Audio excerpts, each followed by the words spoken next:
The first time Camden Vale felt threatened by the woman he loved, it was in a room full of men who feared him.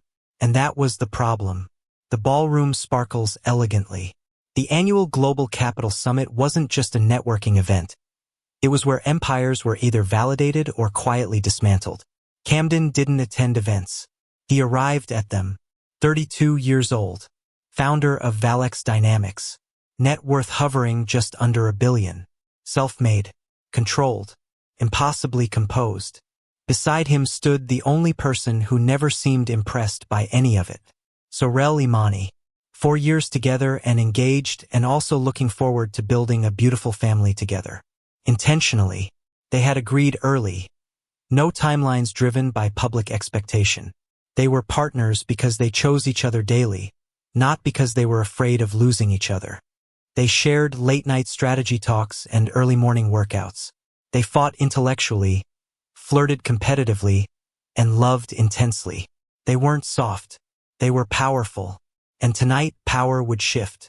Camden adjusted his cufflinks as they waited backstage for his keynote introduction. "You nervous?" Sorel asked lightly. "About what?" he asked. She tilted her head. "You're tapping your ring finger against your thumb." He stilled instantly. "I don't get nervous," he replied. She didn't challenge him. That was the thing about Sorel. She never wasted energy correcting surface lies. She studied people for a living. Behavioral strategist. Risk analysis consultant. The quiet brain behind some of Camden's most successful expansion decisions. Publicly, she was described as his partner. Privately, she was the one who saw the cracks. When Camden stepped onto the stage, the applause was immediate. He thrived here. Spotlight. Anticipation. Control. He spoke with precision about market evolution, strategic foresight, long-term acquisition dominance. The room leaned in. Halfway through the presentation, he introduced projected risk mitigation models for an upcoming international merger. This was the big one. Valex acquiring a European AI defense firm. Multi-billion-dollar implications. The slide appeared. Sorel, seated near the front, noticed it immediately. A small inconsistency. Projected regulatory resistance was understated. He was assuming approval timelines that historically had never moved that fast. She knew this because she had modeled the data. She hadn't approved this version. Camden continued speaking. Confident. Fluid. Certain. Investors nodded. Board members whispered in approval. Then a hand rose. A venture capitalist from Berlin. "Mr. Vale, your regulatory projection assumes an accelerated compliance pathway. On what basis?" Camden answered smoothly. "Emerging policy shifts suggest alignment." Sorel's jaw tightened slightly. Emerging policy shifts did not guarantee alignment. She hesitated. Just for a second. This was his stage. But this wasn't about pride. This was about accuracy. She stood. The room turned. Camden paused mid-sentence. "Sorel?" he said. Mild surprise hidden beneath charm. She smiled, calm, respectful. "If I may," she began. Her voice wasn't loud. It didn't need to be. The compliance acceleration assumption excludes the pending EU ethics review scheduled next quarter. Historically, that review has delayed similar mergers by 6 to 9 months. The room shifted. Not dramatically, but enough. Camden's expression remained composed. But inside, something tightened. She walked toward the side of the stage where a presentation console stood. "With your permission," she added. He could say no. He didn't. She adjusted the slide, pulling up archived approval timelines. Data, graphs, evidence. She wasn't challenging him emotionally. She was correcting the projection. "The merger is viable," she continued smoothly, "but only with a phased regulatory strategy, not immediate integration." Silence. Then murmurs. The Berlin investor leaned back slowly. "Thank you," he said. "That is the clarity I was looking for." Camden nodded once. Smile intact. But something had fractured. Not the deal. Him. The presentation concluded successfully. Technically.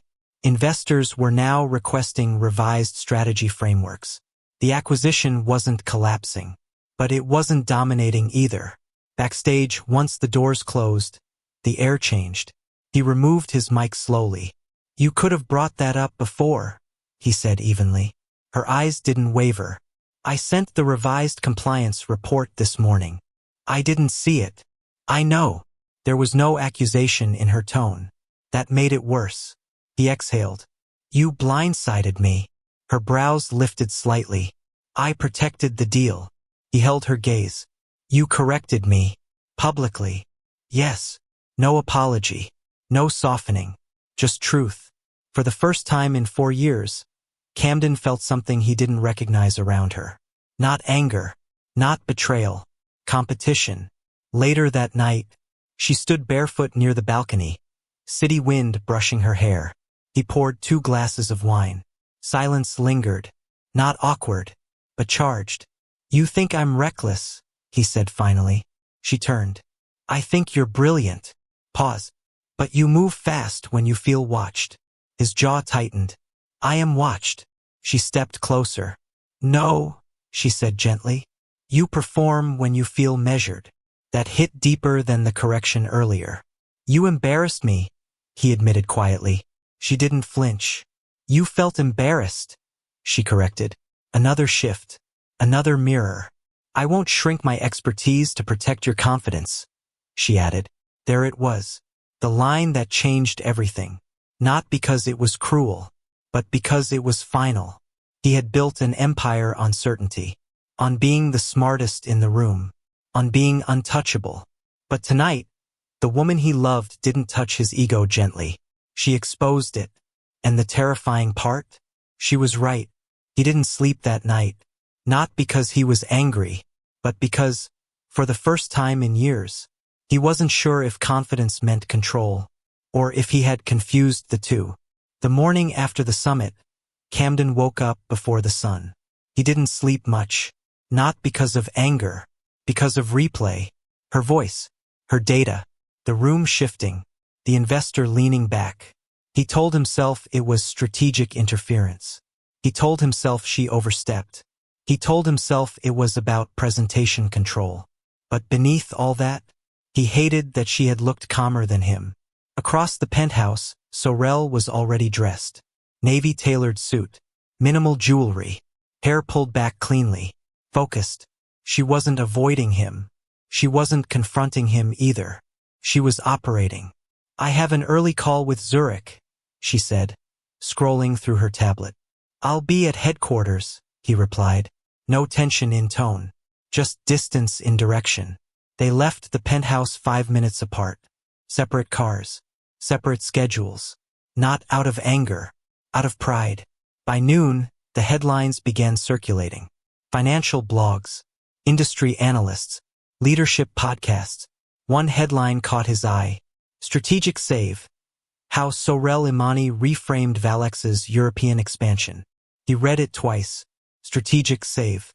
Not joint recalibration. Not executive adjustment. Save. Another article followed. Inside the power dynamic at Valex. Who's really steering the ship? He closed his tablet. Across town, Sorel was in a glass conference room fielding direct calls from investors requesting clarification on compliance timelines. She wasn't enjoying the attention. She was managing it. That's what she did. She stabilized impact. At headquarters, Camden walked through the executive floor and felt something unfamiliar. Eyes, not doubting him, assessing him. His CO approached carefully. "Board wants an emergency strategy review this evening." On what grounds? Regulatory confidence concerns. Translation. They didn't like being surprised. He nodded once. Schedule it. Meanwhile, Sorel received a call she didn't expect. Armand Delacroix, founder of Helix Dominion, European tech magnate, competitor, strategic predator. He was known for 2 things, precision and patience. "Ms. Imani." His voice flowed smoothly over the line. "Impressive intervention yesterday." "I wasn't intervening," she replied calmly. "I was correcting." He chuckled softly. "Which is precisely why I'm calling." She didn't engage emotionally. "What do you want, Mr. Delacroix?" "A conversation. About leadership." Silence. He continued, "You are underutilized where you are." Her expression didn't change. "I'm exactly where I choose to be. For now," he said. Click. Call ended. She didn't mention it to Camden. Not because she was hiding it, but because she was evaluating it.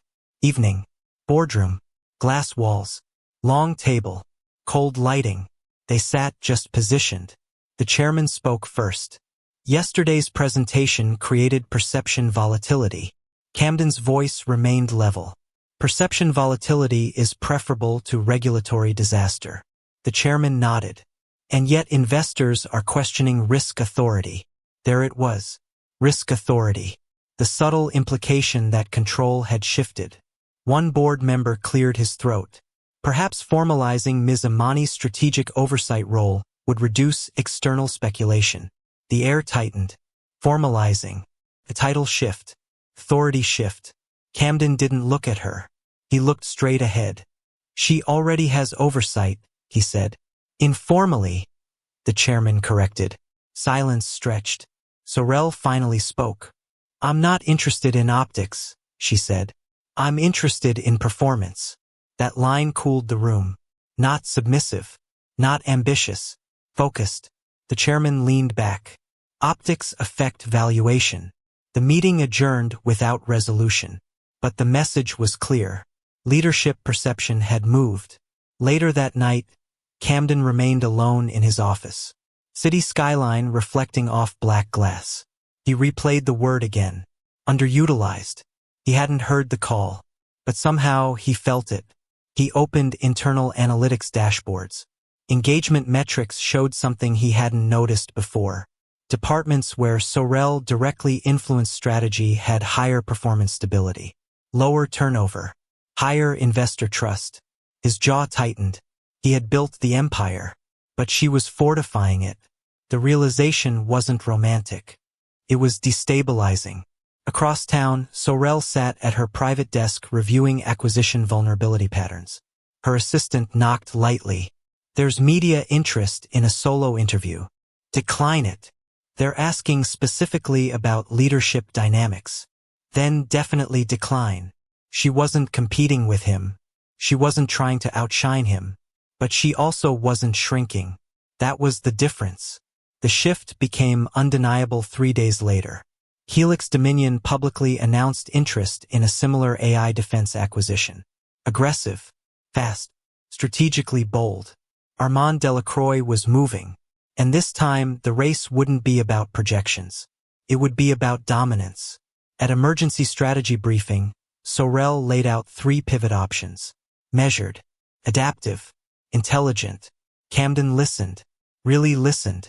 But when it came time to decide, he chose the most aggressive path. High leverage, high exposure, high risk. The room hesitated. Sorel held his gaze. "This will require absolute alignment," she said carefully. "It will require confidence," he replied. Her expression didn't soften. "Confidence isn't acceleration," she said quietly. "It's calibration." He signed the authorization anyway. That night they didn't argue. They didn't fight. They worked in separate sections of the penthouse. 2 brilliant minds. 2 strong wills. 1 shared empire. But something new had entered the space. Not distance. Not resentment. A question. Was he leading her or competing with her? And for the first time since they built everything together, he wasn't entirely sure he wanted the answer. The market retaliated on a Tuesday. It didn't crash. It adjusted. And in the billionaire world, adjustment was worse. Helix Dominion released a strategic partnership announcement at 8:03 a.m. By 8:11, Valek stock dipped 4.7%. By 8:22, financial analysts were asking whether Camden's aggressive acceleration strategy had exposed them too early. By 9 a.m., 3 board members requested private reassurance calls. Camden stood in his office, jacket off, sleeves rolled. Focused, cold, alert. Across the building, Sorel was already in the analytics room. Screens everywhere, numbers shifting, Models recalibrating. When he walked in, she didn't turn immediately. For point 7, she said. I saw. Correction isn't panic yet. I know. She finally looked at him. And there it was, not judgment. Just awareness.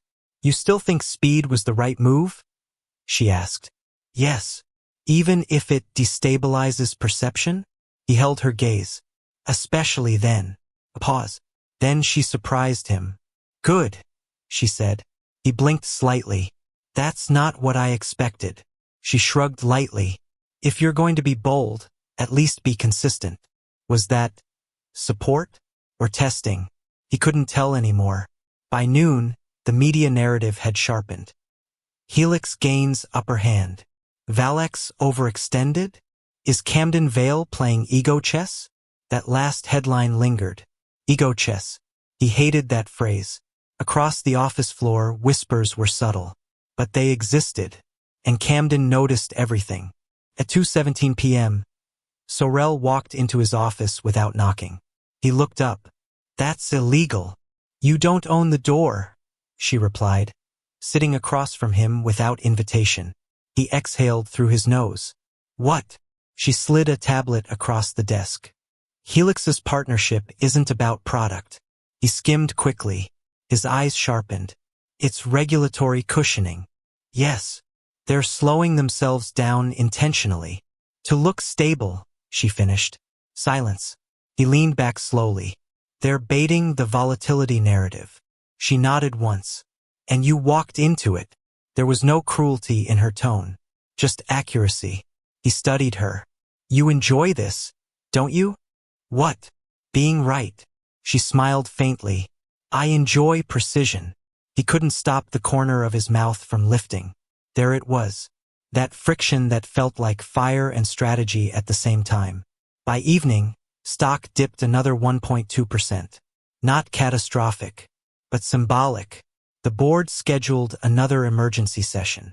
This time, the chairman's tone was different. Investors are questioning whether leadership alignment is fully intact. Camden didn't react. Sorel didn't blink. The implication was clear. They were being measured as a unit. After the meeting, they walked out separately. Not planned. Just instinct. She took the left elevator. He took the right. Downstairs, the lobby lights reflected off the floors. They both reached the entrance at nearly the same time. Paused. Looked at each other. You taking your car? He asked. Yes. You're dramatic. She raised an eyebrow. You took a different elevator. That was tactical. She almost laughed. Tactical distance? He stepped closer, not intimate, just intentional. You think I'm threatened? She tilted her head. I think you're adjusting. That's not the same thing. No, she said calmly. It's healthier. A beat passed. The tension wasn't romantic. It was charged. Alive. I'm not competing with you, she added quietly. He looked at her carefully. Then what are you doing? I'm building with you. And if I fall? She held his eyes steadily. Then I'll tell you before you hit the ground. That line stayed with him. Later that night in the penthouse, they were both working again. Separate couches. Separate screens. Shared silence. At some point, he closed his laptop. Come here, he said. She looked up. Is that an order? It's a request. She stood and walked over, leaning against the opposite side of the table. He looked tired now. Less CEO. More man. I don't like that they're questioning alignment, he admitted. She studied him. Are they wrong? No. Silence. Then she surprised him again. You want the truth? She asked. I always do. That's not accurate. He almost laughed. Fine. Most of the time. She folded her arms. You're not afraid of Helix. No. You're afraid of not being indispensable. The word landed heavy. Indispensable. He didn't answer immediately, because she wasn't wrong.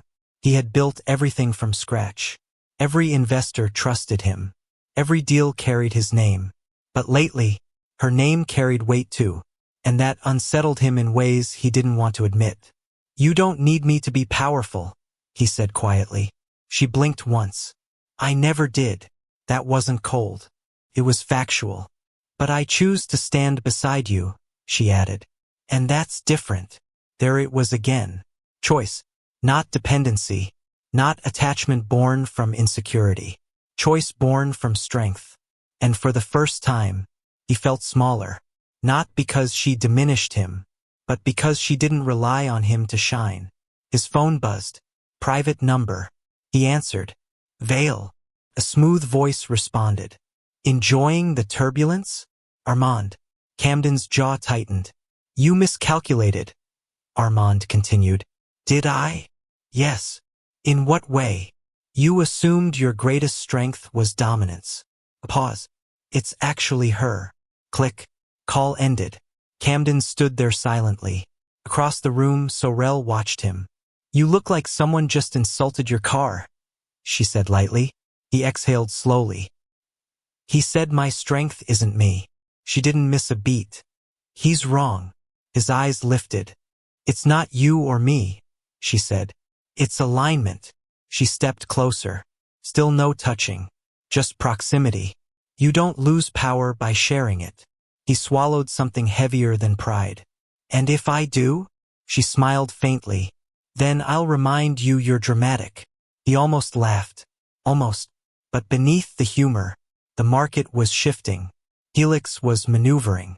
Investors were watching. And Camden was beginning to understand something dangerous. Confidence wasn't about being unchallenged. It was about not collapsing when challenged by the one person strong enough to match you. And the real battle wasn't against Helix.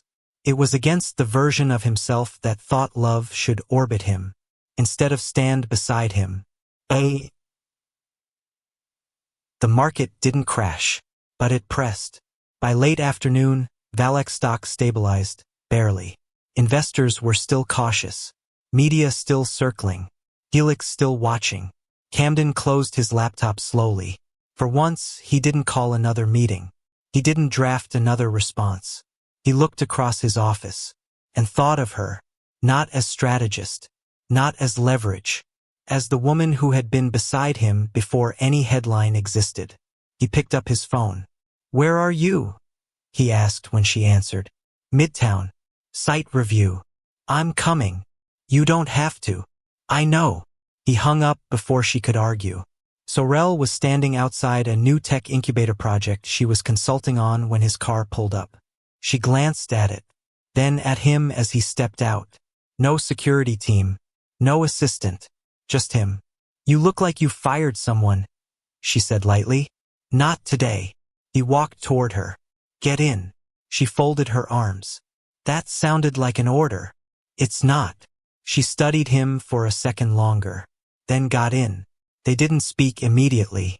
City lights blurred past the windows. He drove himself, which he rarely did. She noticed.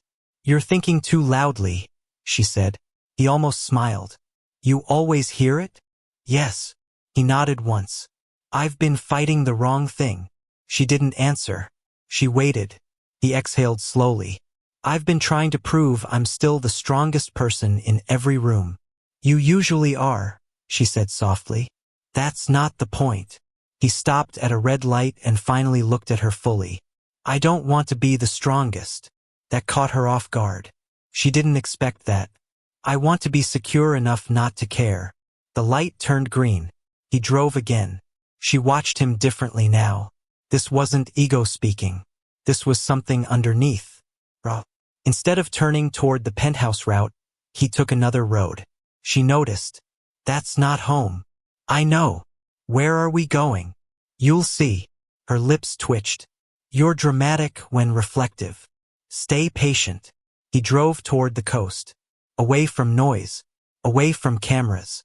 Finally, he pulled into a quiet overlook above the water. City skyline behind them. Open sky above. He turned the engine off. Silence settled. Not tense. Just vast. She stepped out first. Wind lifted her hair slightly. He joined her. For a few seconds, neither spoke. Then he said quietly, I built everything trying to outrun the version of me that was once overlooked. She turned slowly. I know. And when you corrected me, it didn't just hit professionally. She waited. It hit that old part of me. The part that once wasn't chosen first. Wasn't trusted. Wasn't seen. Her expression softened. You think I was trying to compete with you? No. He stepped closer. I think I panicked because I realized you don't need me to feel powerful. There it was. Truth. Raw and steady. She didn't move. I never needed you to feel powerful, she said gently. I wanted you. That difference again. Wanted. Not needed. He looked at her like he was finally understanding the language she'd been speaking for 4 years. I don't want to dominate you, he said quietly. I want to deserve you. That line landed differently. Not loud. Not flashy. But deep. Wind moved between them. The city lights behind her felt like a constellation. He stepped even closer, not touching yet. You have never been underutilized, he continued. I just got comfortable thinking you'd always stand behind me. Her breath shifted slightly. You don't stand behind me, he said. You stand with me. The words weren't poetic. They were earned. For the first time since the summit, she felt something inside her soften. Not because he was powerful, but because he was unguarded. He reached up slowly, brushing a loose strand of hair away from her face. Gentle. Intentional. No urgency. You terrify me sometimes, he admitted. Her brow lifted faintly. Good. He laughed softly. I love that you're not impressed by me. She stepped closer now. You think I'm not impressed? He held her gaze. You challenge me. Because you're capable of more, she replied. And because I don't want to watch you shrink into ego. He inhaled slowly. You won't. Silence stretched. But this one was warm. He looked up at the sky, then back at her. You said confidence is calibration. Yes. I'm learning. That was it. Not perfection. Not dominance. Learning. Her eyes softened in a way they hadn't in days. He moved closer, close enough that warmth replaced wind. Just proximity charged with understanding. You drove me here to admit that? She asked lightly. I drove you here, he said, voice lower now. To remind you that I choose you too. That shifted something. Her heart didn't flutter. It anchored. Even when I correct you? She asked. Especially then. The corner of her mouth lifted. You're evolving. Don't get used to it. She laughed softly, real this time. He watched her laugh like it was the first time. Like he'd almost forgotten how it felt when they weren't strategizing. He took her hand. Firm. Warm. No rush. You're not my competition, he said quietly. You're my calibration. That melted something in her chest. Not because it was romantic, but because it was respectful. They stood there for a while. No cameras. No boardrooms. No helix. Just sky and city and two people who refused to shrink. When he finally drove her home, her separate townhouse she kept for privacy and space, he walked her to the door. You're not coming in? She asked lightly. He shook his head. Not tonight. She studied him. Why? Because this isn't about possession. It was about intention. He stepped back slightly. I'll see you tomorrow. She opened the door. Paused. You surprised me tonight. Good surprise. She nodded once. Yes. He smiled faintly. Get used to it. She watched him walk back to the car. And for the first time since this began, she didn't feel like she was stabilizing him. She felt like he was finally standing beside her. And somewhere in the dark, above the skyline, confidence shifted. Not louder. Stronger. Helix didn't attack the company. They attacked perception. 3 weeks after the coastal night, a quiet headline surfaced. Helix Ventures acquires minority stake in Valex's overseas expansion partner. It wasn't illegal. It wasn't aggressive. It was strategic. And it was personal. Because that overseas partner? It was the incubator Sorel had recommended. The same project she'd been consulting on when Camden picked her up weeks ago. The board panicked. Investors whispered. Media speculated conflict of interest. Is this because of her? One analyst dared to ask during a closed-door call. Camden didn't flinch. But he ended the meeting early. Not out of anger. Out of clarity. He didn't call Sorel immediately. He went to her townhouse. Not to rescue, to inform. She opened the door before he knocked. "You look like you're about to fire someone," she said. "Not today." She stepped aside to let him in, but he stayed at the entrance. "I won't stay long." Her eyes narrowed slightly. "What happened?"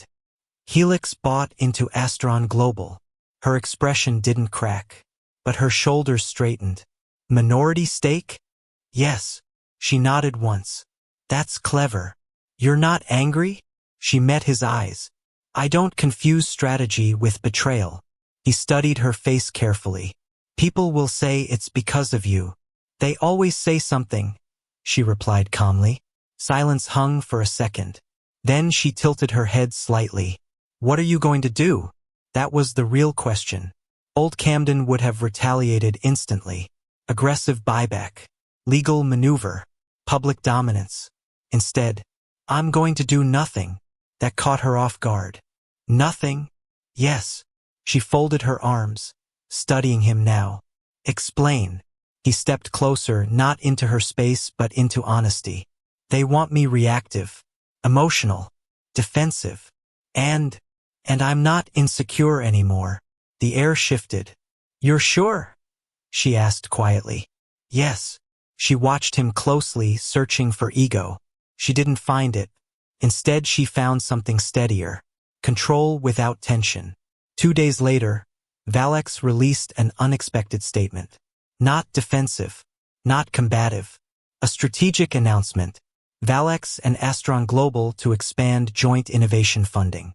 Camden had increased their commitment. Publicly. Not to compete with Helix, but to signal confidence. Reporters swarmed him again. "Is this a response to Helix's stake?" He answered smoothly, "No. This is a response to belief." "Belief in what?" "In the people we build with." The room went quiet, because this wasn't corporate language. It was personal. That night, Sorel didn't call him. She drove to his office instead. He was alone, reviewing projections. She walked in without announcement. "You didn't overreact," she said. He leaned back in his chair. "No. You didn't try to isolate the deal from me. No. You didn't freeze me out. No." She walked around his desk slowly. "You chose stability." He looked up at her. "I chose us." There it was. Not dramatic. Not loud. Simple. Her chest tightened unexpectedly. "You know," she said softly, "most men in your position would have blamed me. I know. And I don't need to win against you to feel powerful." The words hit differently this time, because now they were tested. She moved closer, close enough to feel warmth again. "You're dangerous like this," she murmured. "How?" "Confident without arrogance." He almost smiled. "You taught me." "No," she corrected gently. "You decided." He stood slowly, not towering, just present.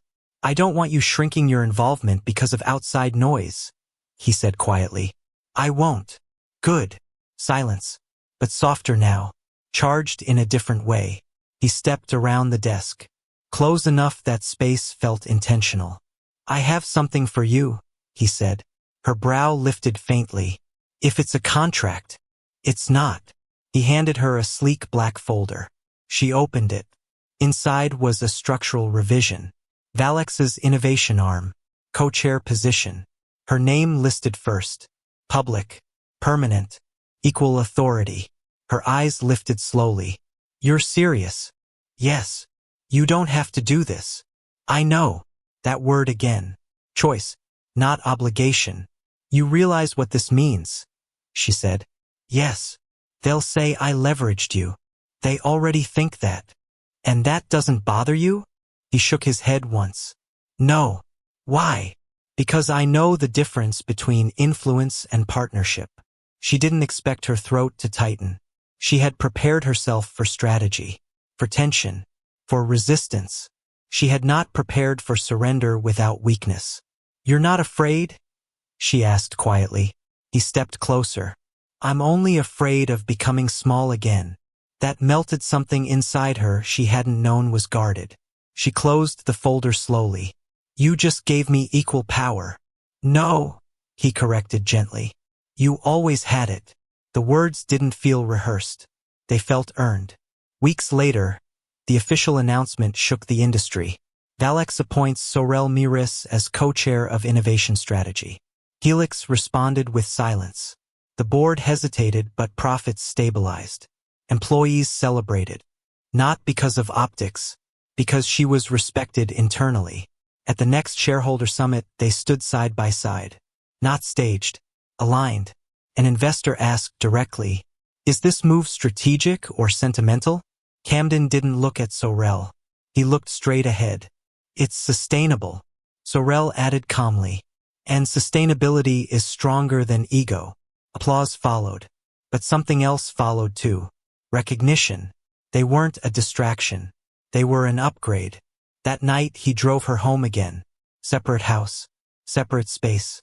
Same steady current between them. At her door she paused. "You know what's twisted?" she said lightly. "What?" "I never asked for more." "I know." She looked at him carefully. "You gave it anyway." He shook his head. "No. I finally saw it." The streetlight cast soft gold across her face. "You didn't just protect my reputation," she said quietly. "You protected my position." "Yes. And you didn't do it loudly." "No." Her voice softened. "You melted something stubborn in me." He studied her face. "Good." She stepped slightly closer. "Not touching. Just enough." "You learned confidence the hard way," she said gently. He looked at her steadily. "No. I learned it because you refused to compete for space." Silence wrapped around them. Not fragile. Certain. She opened her door slowly. Paused. "You don't get to shrink again," she warned lightly. "I won't. And you don't get to dominate." "I don't want to." A faint smile curved her lips. "Good." She stepped inside. But before closing the door, she added softly, "I didn't see this coming." "What?" "This version of you." He exhaled slowly. "Neither did I." The door closed gently. Not dramatically. Not uncertainly. Just complete. Across the city skyline, Helix watched. The board recalibrated. Investors adjusted. But something far more important had stabilized. Not stock. Not power. Balance. And in the quiet of their separate homes, for the first time, neither of them felt like they were proving anything. They were building. Together. Not out of fear. Not out of dependency. But out of choice. And that was the sweetest twist of all.